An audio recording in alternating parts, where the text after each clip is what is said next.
Sayap militer Hamas, Brigade Al-Qassam untuk pertama kalinya menyerang pasukan pertahanan Israel menggunakan rudal pintar buatan China. Dalam operasinya itu, Al-Qassam menembakkan peluru kendali China seberat 25 kg dari jarak 4 km. Tak pelak, tank-tank Merkava terbakar dan puluhan tentara IDF berhasil dilumpuhkan seketika.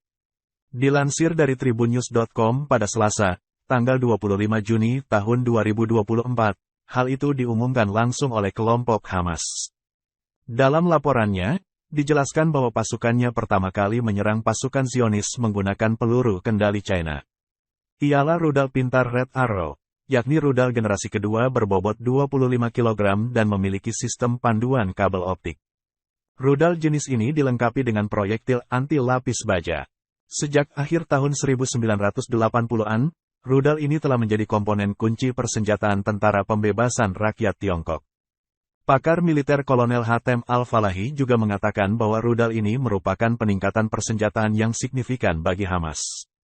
Terlebih dalam serangan terbaru Hamas, rudal ini mampu menyerang kendaraan dan unit lapis baja dari jarak hingga 4 km.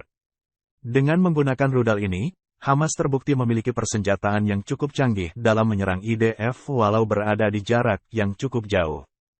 وهذا العمل خالص لوجه الله وإهداء لروح شهدائنا وأهالينا الصامدين في مخيمات النزوح وما رميت إذ رميت ولكن الله رمى.